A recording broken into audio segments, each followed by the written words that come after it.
अजा एकादशी व्रत कथा। धर्मराज युधिष्ठिर भगवान श्री कृष्ण जी से कहने लगे कि हे भगवान, मैं आपको कोटि कोटि नमन करता हूँ। युधिष्ठिर ने कहा, हे केशव, मैंने आपसे श्रावण मास की शुक्ल पक्ष की एकादशी अर्थात पुत्रदा एकादशी का सविस्तार वर्णन सुना।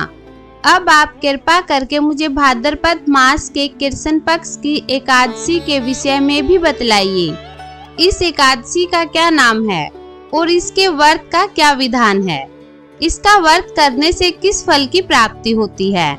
श्री कृष्ण ने कहा, हे कुंती पुत्र, भाद्रपद मास के कृष्ण पक्ष की एकादशी का नाम अजा एकादशी है। इसका व्रत करने से सभी पाप नष्ट हो जाते हैं। इस लोक और परलोक में मनुष्य की मदद करने वाला इस एकादशी व्रत के समान संसार में दूसरा कोई व्रत नहीं है। मैं तुम्हें अजा एकादशी का महात्म्य और व्रत कथा सुनाता हूँ। तुम ध्यान पूर्वक सुनो। पौराणिक काल में भगवान श्री राम के वंश में अयोध्या नगरी में हरिश्चंद्र नाम के एक चक्रवर्ती राजा हुए। राजा हरिश्चंद्र इतने प्रसिद्ध सत्यवादी और धर्मात्मा थे कि उनकी कीर्ति से देवताओं के राजा इंद्र को भी ईर्ष्या होने लगी। इंद्र ने महर्षि विश्वामित्र को राजा हरिश्चंद्र की परीक्षा लेने के लिए उकसाया। इंद्र के कहने से महर्षि विश्वामित्र जी ने राजा हरिश्चंद्र को अपने योग बल से ऐसा सपना दिखाया कि राजा ने सपने में महर्षि विश्वामित्र को अपना सारा राज्य दान में दे दिया है। दूसरे दिन महर्षि विश्वामित्र अयोध्या आए और अपना राज्य मांगने लगे। सपने में किए दान को भी राजा ने स्वीकार कर लिया और महर्षि विश्वामित्र जी को अपना सारा राज्य दे दिया। अयोध्या से जब राजा हरिश्चंद्र जी जाने लगे तब विश्वामित्र जी ने कहा, हे राजन, जब तप दान आदि बिना दक्षिणा दिए सफल नहीं होते। राजपाट तुम पहले ही मुझे सौंप चुके हो, तो अब दक्षिणा कैसे दोगे? यह सुनकर राजा हरिश्चंद्र ने महर्षि विश्वामित्र से दक्षिणा देने के लिए 1 महीने का समय मांगा और वे काशी चले गए। काशी में उन्होंने अपनी पत्नी रानी सवैया को एक ब्राह्मण को बेच दिया। राजकुमार रोहितासव छोटा बालक था। राजा हरिश्चंद्र के प्रार्थना करने पर ब्राह्मण ने बालक को अपनी माता के साथ रहने की आज्ञा दे दी। स्वयं अपने आप को राजा हरिश्चंद्र ने एक चांडाल के हाथ बेच दिया और इस प्रकार ऋषि विश्वामित्र को 1000 मोहरे दक्षिणा में दी। महारानी सवैया अब ब्राह्मण के घर में दासी का काम करने लगी। चांडाल का सेवक होकर राजा हरिश्चंद्र शमशान घाट की चौकीदारी करने लगे। हरिश्चंद्र शमशान में मृतकों के परिजनों से दाह संस्कार के बदले कर वसूली करने का काम करते थे।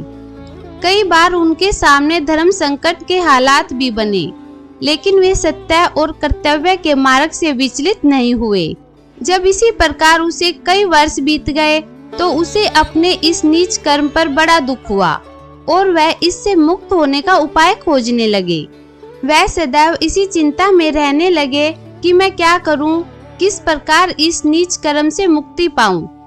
एक समय वह इसी चिंता में बैठे थे कि महर्षि गौतम उनके पास आए। राजा हरिश्चंद्र ने उन्हें प्रणाम किया और अपनी दुख भरी कथा सुनाने लगे। राजा हरिश्चंद्र की दुख भरी कहानी सुनकर महर्षि गौतम भी अत्यंत दुखी हुए और उन्होंने राजा से कहा, हे राजन, किसी पूर्व जन्म के पाप के कारण आपकी यह दशा हुई है। यदि तुम भाद्रपद मास की कृष्ण पक्ष की अजा एकादशी का विधान पूर्वक व्रत करो तथा रात्रि को जागरण करो तो इससे तुम्हारे सभी पाप नष्ट हो जाएंगे। राजा महर्षि गौतम की बात मानकर अजा एकादशी का व्रत करने लगे। एक दिन राजकुमार रोहितासव ब्राह्मण के बगीचे से पूजा के लिए फूल तोड़ रहा था कि अचानक एक सांप ने उसे काट लिया। सांप का जहर जल्द ही उसके सारे शरीर में फैल गया और रोहितासव मरकर भूमि पर गिर पड़ा। उसकी माता महारानी सवैया को न कोई धीरज बंधाने वाला था और न उनके बेटे की देह को शमशान पहुंचाने वाला था। वह रोती बिलखती अपने बेटे के शव को लेकर शमशान में पहुंची तो अपने बेटे की लाश को देखकर राजा हरिश्चंद्र का कलेजा भी भर आया। सारी घटना सुनकर राजा हरिश्चंद्र ने कहा कि मैं अपने कर्तव्य में बंधा हुआ हूँ।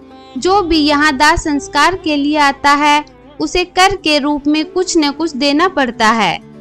रानी के पास राजा हरिश्चंद्र को कर के रूप में देने के लिए कुछ भी नहीं था। राजा हरिश्चंद्र को बड़ा दुख हुआ, लेकिन वे अपने धर्म पर स्थिर रहे। अपने हालातों पर दोनों भगवान से प्रार्थना कर रहे थे कि भगवान उनकी मदद करे। जब राजा हरिश्चंद्र ने अपने बेटे का दाह संस्कार नहीं करने दिया तो रानी ने अपनी आधी साड़ी फाड़कर राजा हरिश्चंद्र को कर के रूप में दी।